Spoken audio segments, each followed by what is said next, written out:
welcome to today's video, the first video for 2020.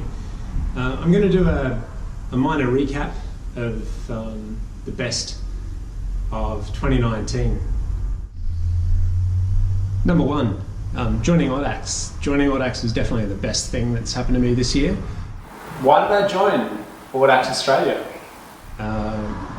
It's just a style of riding that really suits me. The types of rides that I want to do stretch my endurance capabilities to the max.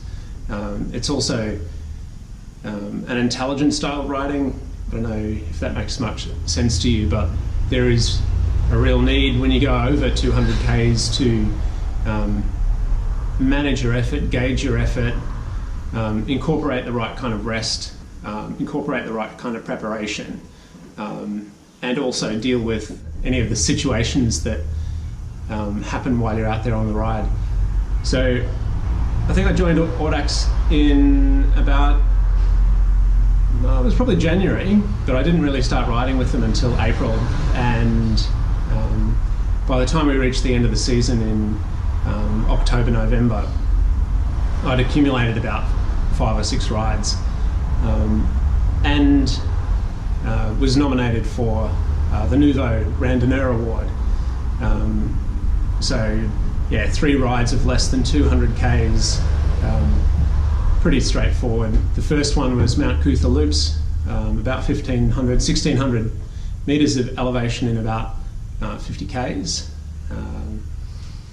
The next one after that was What's the Point? Yeah, you can go. It was a really social 125 Ks down in Redland Bay.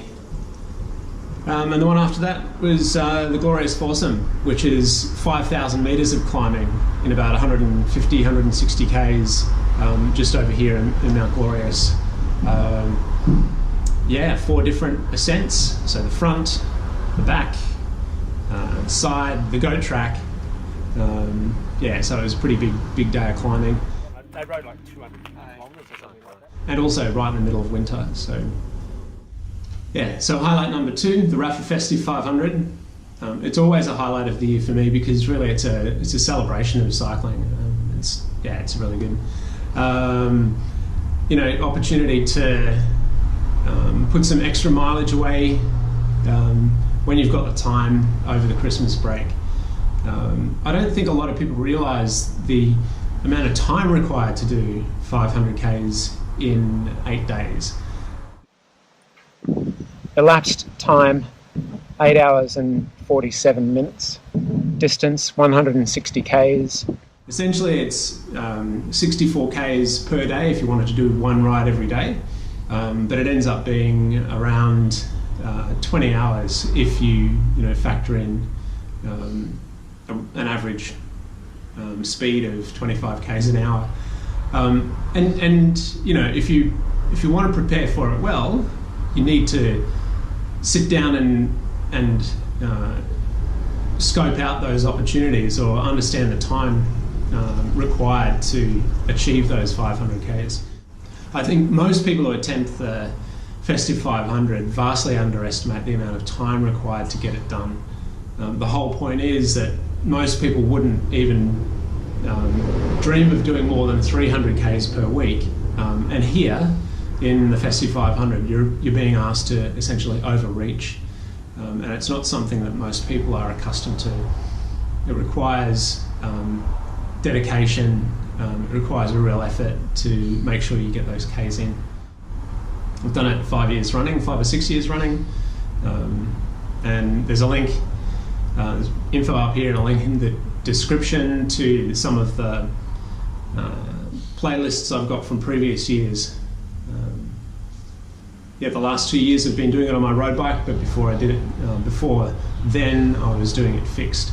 So maybe next year I'll do it all on gravel, who knows? Which brings me to point 3. Highlight number 3 of 2019 is purchasing a gravel / cross bike. It's set up for gravel at the moment, so I'm going to enjoy getting stuck into gravel in January, and then hopefully join the cross season when it comes up in yeah, so that's really good fun. The one thing that it's really allowed me to do is go riding with my kids in the neighbourhood and take some of the mountain bike trails that they use, and also explore parts of the neighbourhood that are inaccessible to road bikes, or typically inaccessible to road bikes.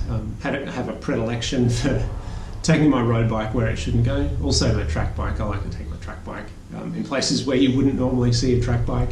I can finally stop pretending that my road bike is a gravel bike, and I'll use my gravel bike to do gravel from this point forward, and just save my road bike for climbing and road and randonneuring that doesn't include a lot of gravel. Yeah, so that's highlight number 3. I was going to go for 5, but I don't think there's really any need for that. I think 3 is enough, don't you? 3 is the magic number. Anyway, so they were my highlights of 2019, the best of 2019, and I look forward to more adventures with you coming up in 2020. I'll do a short vlog in the next week or so about my goals for 2020. It's definitely going to include more Audax. It's definitely going to include more gravel, and it's definitely going to include more kilometres, so no surprises there. Anyway, if you like this video, make sure you give it a thumbs up and subscribe and hit the bell to be notified when I post next.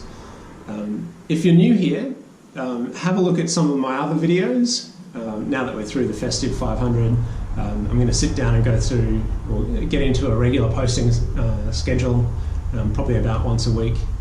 I look forward to seeing you out there on the road, so peace and out.